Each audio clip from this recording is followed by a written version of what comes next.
Hello everyone, welcome back on my YouTube channel. आज के session में हम डिस्कस करेंगे फ्लड के बारे में। ठीक है, तो आज का जो सेशन बेस्ड है वो है फ्लड पे। इसमें हम डिस्कस करेंगे कॉन्सेप्ट ऑफ मतलब कि एक तरीके say about the flood, cause of floods, flood control, arrangement recommended during flood occurrence और लास्ट है फ्लड वार्निंग। ठीक है, तो आज का ये टॉपिक हमारा बेस्ड है फ्लड पे। सो स्टार्ट करते हैं हमारा आज का सेशन एनवायरमेंटल साइंस में। In the previous video lectures जो हमने टॉपिक डिस्कस किया था वो था वाइल्ड लाइफ प्रोटेक्शन एक्ट। ठीक है, तो ऑलमोस्ट हमारे जो तीनों एक्ट हैं, Indian forest act, environmental protection act और वाइल्ड लाइफ प्रोटेक्शन एक्ट, वो हमने डिस्कस कर लिए हैं। तीनों ही एक्ट में अगर किसी भी टॉपिक में आपको कोई प्रॉब्लम हो तो आप उसको दोबारा से डिस्कस कर सकते हैं। ठीक है, सो स्टार्ट करते हैं। Flood is normally heavy body of water. ठीक है, जब कहीं किसी भी प्लेस पे कंटिन्यू बारिश ज़्यादा हो जाती है, ठीक है, कंटिन्यू रेनफॉल हो रहा है, तो कहीं ना कहीं वहाँ पे क्या है, वाटर एक्सेस में वहाँ पे क्या है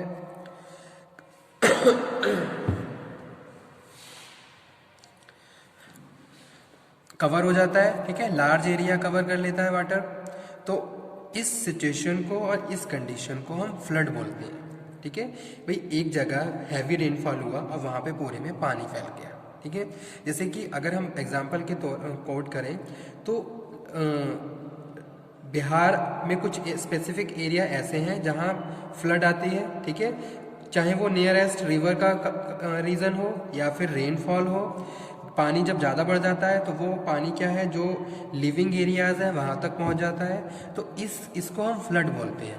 तो normally a flood is a heavy body of water which flow very fast and covers large area of land, other place and living areas. ठीक है, यहाँ पे हम तीन टाइप्स के एरिया की बात कर रहे हैं, जैसे बहुत बड़े एरिया को कवर कर लिया, या फिर कोई एक लैंड एरिया है, या फिर लिविंग एरिया है।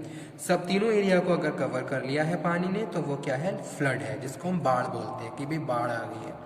It is measured as a worst disaster which is occur to change form of nature over utilization of limited resources, heavily rain, melting snow etc. ठीक है, अब जो हैवी रेन होता है इसके पीछे कोई ना कोई वैलिड रीज़न होते हैं जिसकी वजह से ये सारी सिचुएशन या फिर डिजास्टर अकर होता है। ठीक है, तो एक डिजास्टर मैनेजमेंट में फ्लड भी आता है। तो फ्लड क्या है, फ्लड अगर देखें कि भाई किसी एक पर्टिकुलर एरिया में कंटिन्यू रेनफॉल हो रहा है, ठीक है, बारिश हो ही जा रही है, तो कहीं ना कहीं वहाँ की जो फैक्टर वो सिचुएशन है, कहीं ना कहीं जो वहाँ का जो एनवायरनमेंट होता है उसकी वजह से वो सारी सिचुएशन क्रिएट होती है। ठीक है, अब देखा होगा आपने, कुछ एरिया ऐसे हैं जहाँ बहुत ज़्यादा बारिश होती है और कुछ ऐसे एरिया हैं जहाँ बिल्कुल बारिश नहीं होती है। ओके, तो कहीं ना कहीं कुछ ऐसे फैक्टर्स भी हैं जो हमारे जो मैन मेड फैक्टर्स हैं जिसकी वजह से एनवायरमेंटल प्रॉब्लम्स क्रिएट होती हैं, और जो एक बैलेंस है वो क्या हो जाता है, इम्बैलेंस हो जाता है। ठीक है, तो कहीं ना कहीं ये सारे रीजंस भी हो सकते हैं फ्लड के, कि भाई कोई भी डिजास्टर हो रहा है तो उसके पीछे कहीं ना कोई नेचुरल रीज़न भी हो सकता है या फिर मैन मेड रीज़न भी हो सकता है। तो जो भी हमारे पास नेचुरल रिसोर्सेज अवेलेबल हैं उनको हमें बैलेंस तरीके से यूटिलाइज करना चाहिए। ओके, ताकि हम जो एनवायरनमेंट में जो भी प्रॉब्लम हो रही है उसको प्रिवेंट कर सकें और अगेन उनको होने से रोक सकें। ठीक है, तो वो यहाँ पे हम डिस्कस कर रहे हैं। Over utilization of limited resources, rain melting, snow etcetera, number of people, animal and human beings suffered from the flood. ठीक है, यानी कि सबको ही नुकसान होता है, चाहे हम लोगों की बात करें, चाहे हम एनिमल्स की बात करें, चाहे हम किसी भी लिविंग बींग्स की बात करें। देखा होगा आपने, बहुत सारे जीव जंतु सबको हानि पहुंचती है अगर कहीं किसी भी एक पर्टिकुलर एरिया में बाढ़ आ जाती है तो। ठीक है, और लोगों का जीवन अस्त व्यस्त हो जाता है एक तरीके से। तो वही चीज़ यहाँ पे हम बात कर रहे हैं, suffered when flood are rise and destroy all the things in high quantity. Okay, now we are moving next sub topic, that is cause of flood, यानी कि फ्लड क्यों आती है, क्या कारण होते हैं फ्लड के। When too much rainfall at a one time. ठीक है, जो पहला जो रीज़न है वो क्या है कि भाई किसी एक पर्टिकुलर टाइम में एक कंटिन्यू बारिश हो रही है। ठीक है, when too much rainfall at a one time, तो वो क्या है, वहाँ पे फ्लड में चेंज हो जाती है, ठीक है। यानी कि एक पूरे दिन अगर देखा होगा आज के टाइम में, अगर किसी एक होल डे या पूरे दिन बारिश हो जाए तो शहरों में पानी भर जाता है, ठीक है।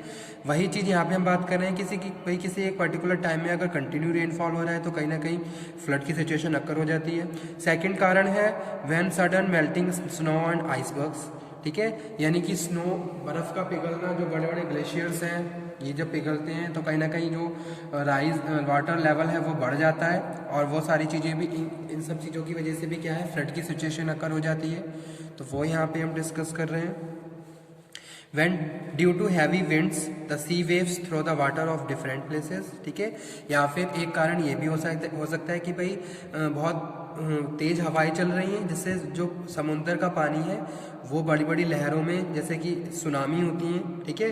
और सुनामी जब आती हैं तो वो भी जीवन को अस्त व्यस्त कर देती हैं, फ्लड का रूप ले लेती हैं, ठीक है। जबकि सुनामी क्या होती है, और ज़्यादा डेंजर होती है। तो उससे भी क्या है, एटमॉस्फेयर यानी कि आसपास का जीवन क्या है, अस्त व्यस्त हो जाता है। तो वो भी एक कारण है, heavy wind and sea waves, ठीक है। और उसके बाद जो नेक्स्ट रीज़न है, कॉज है, वो है व्हेन डैम्स आर डैमेज। जैसे आपने देखा होगा इंडिया में बहुत बड़े बड़े बांध हैं, डैम्स बने हुए हैं। जैसे कि जो टिहरी डैम है वो इंडिया का हाईएस्ट सबसे ऊंचा बांध है, ठीक है। तो अगर कहीं कोई कोई डैम डैमेज हो गया तो वो भी क्या हो जाता है, फ्लड में चेंज हो जाता है, वहाँ पे फ्लड आ जाती है उस एरिया में, ठीक है। तो ये भी एक रीज़न है किसका, फ्लड का, when dams are damages.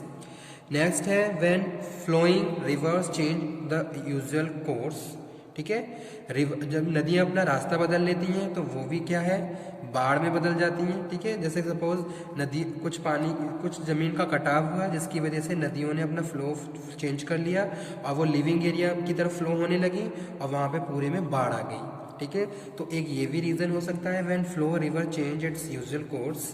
Landslide become blockage of flowing water, ठीक है, लैंडस्लाइड हो जाती है। When one or two rivers unite together, यानी कि अगर दो या दो से ज़्यादा नदियाँ आपस में मिल जाती हैं तो वो मिलके भी क्या कर लेती हैं, फ्लड को बढ़ा देती हैं, ठीक है। एक तरीके से फ्लड की सिचुएशन अकर हो जाती है, ठीक है। उसके बाद है फ्लड कंट्रोल। फ्लड कंट्रोल में यहाँ पे हम बात कर रहे हैं, some points are suggested to control the floods. It is unable to control the flood in complete way, but it can be reduced by taking measure action. Okay. Nature. Cultivate more field, grow more trees. ज़्यादा से ज़्यादा हम खेती करें, ज़्यादा से ज़्यादा हम पेड़ लगाएं ताकि जो प्लांट्स की जो रूट है वो मिट्टी को बांधे रखें। और ये इस तरीके की सिचुएशन, जब जितनी ज़्यादा रूट्स होंगी तो पानी को वो ऑब्जर्व करेंगी और पानी फ्लो नहीं होगा, ठीक है। जो वाटर है वो जो धरती है उसमें अंदर जाने लगेगा, किसकी वजह से, जब बहुत ज़्यादा हम पेड़ पौधे लगाएंगे, ठीक है। तो ये कंट्रोलिंग फैक्टर है। सेकंड हम बात करें, do not construct heavy structure, कोई बड़ा स्ट्रक्चर ना बनाएं। Residential colonies in course of flow of water in hilly areas, ऐसे एरिया में जहाँ बहुत ज़्यादा पहाड़ी इलाका है या फिर इस तरीके की चीज़ें ज़्यादा होती हैं, ठीक है।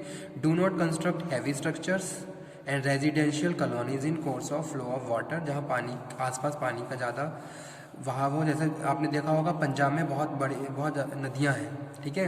तो जहाँ जहाँ उनका फ्लो है वहाँ प्रॉपर मैनेजमेंट होना चाहिए और वहाँ इस टाइप के स्ट्रक्चर्स और कॉलोनीज़ को रिजाइड नहीं करना चाहिए, ठीक है। Make proper arrangement for drainage, ठीक है। ड्रेनेज का प्रॉपर अरेंजमेंट होना चाहिए। जैसे कि आपने देखा होगा कॉमन प्रॉब्लम है सिटीज़ में, अगर जब बारिश होती है तो ड्रेनेज प्रॉब्लम बहुत ज़्यादा हो जाती है, ठीक है, जिसकी वजह से सड़कों पर पानी भर जाता है, ओके, और आसपास का एरिया भी कवर हो जाता है। तो ये सारी चीज़ें, इन पर हमें प्रॉपर ध्यान देना चाहिए, ठीक है, और इनका प्रॉपर अरेंजमेंट, प्रॉपर मैनेजमेंट होना चाहिए। Build dam in the area where heavy water flow of possibility, और ऐसे एरिया जहाँ पानी ज़्यादा इकट्ठा होता है वहाँ डैम बना देने चाहिए ताकि वहाँ पानी को हम कंट्रोल कर सकें और उसको फ्लड के रूप में चेंज होने में उसको रोक सकें, ठीक है। तो वो यहाँ पे हम बात कर रहे हैं। Weak walls at a sea coasts stop flood cause by the tides, ठीक है, बड़ी बड़ी दीवारें बनाई जाएं आसपास ऐसे जहाँ जहाँ पॉसिबल हो। नेक्स्ट है arrangement recommended during the flood occurrence, कौन कौन से अरेंजमेंट हमें करनी चाहिए। Place soily bags full of sand, ठीक है, बड़े बड़े बैग हम बना लें रेत सैंड के, और जिसको हम यूज़ कर सकते हैं जब ऐसी कोई सिचुएशन आ जाती है, ठीक है, तो वही हम बात कर रहे हैं। Keep arrangement of movable types would panels, जो पानी में तैर सकते हैं, तो वो यहाँ पे हम बात करें। Keep arrangement of movable types of would panels. Set high big stones in the way of water, जहाँ जहाँ पानी ज़्यादा फ्लो हो रहा है वहाँ बड़े बड़े पत्थर्स को हम लगा दें ताकि पानी का फ्लो वहाँ से रुक सके या फिर वो चेंज हो सके उसका way. Use technical strategies for fast distribution of water, कुछ टेक्निकल आज के टाइम में क्या है, टेक्निकल हम बहुत ज़्यादा स्ट्रांग होते जा रहे हैं, तो इस एरिया में भी हम अपनी टेक्निकल सर्विसेज को यूज़ कर सकते हैं, तो वो चीज़ें यहाँ पे हम डिस्कस कर रहे हैं। Use technical strategies of fast distribution of water, और उसके बाद नेक्स्ट है increase the height of walls when flood is unexpected, ठीक है। Flood warning, it is called by the name of the cold fire, okay. We can prevent no number of things from the fire but cannot save from the flood. Human beings, house, property, animals, plant, all are destroyed in the few minutes. ठीक है, तो आपने देखा होगा कुछ ऐसे incident भी आपने सुने होंगे जहाँ कुछ ही मिनटों में पूरा शहर तबाह हो जाते हैं, ठीक है, लोगों का जीवन अस्त व्यस्त हो जाता है जब बाढ़ें आती हैं, और लोगों को बहुत बड़ी बड़ी परेशानियों का सामना करना पड़ता है। इवन बहुत सारे एनिमल्स मारे जाते हैं, बहुत सारे लिविंग बींग्स ख़त्म हो जाते हैं, और बहुत सारे लोग जन धन दोनों की ही हानि होती है जब हम फ्लड को, अगर आपने फ्लड का कोई भी ऐसा इंसिडेंट सुना हो जो पहले अब हो चुका है, ठीक है। तो ये सारी चीज़ें क्या है, एज अ वार्निंग है, हमें इन सब के लिए प्रॉपर मैनेजमेंट रखना चाहिए, मैनेज करना चाहिए, हमें कुछ प्रिवेंटिव एक्शन लेनी चाहिए, साथ के साथ टाइम टू टाइम सभी चीज़ों को अरेंज करके रखना चाहिए ताकि इस तरह की कोई सिचुएशन, पहले तो इस तरह की कोई सिचुएशन अकर ना हो, कोई सिचुएशन होना अगर हो तो आपके पास प्रॉपर अरेंजमेंट हो, ठीक है। और साथ के साथ गवर्नमेंट ने भी बहुत सारे एक्शंस लिए हैं उन एरियाज़ में जहाँ ये सारी प्रॉब्लम बहुत ज़्यादा कॉमन है, ताकि इन सब चीज़ों को रोका जा सके और वहाँ के जीवन को अस्त व्यस्त होने से बचाया जा सके, ठीक है। तो स्टूडेंट, यही था हमारा आज का टॉपिक जिसमें हमने डिस्कस किया अबाउट द फ्लड, ठीक है। Okay, thank you very much, thank you.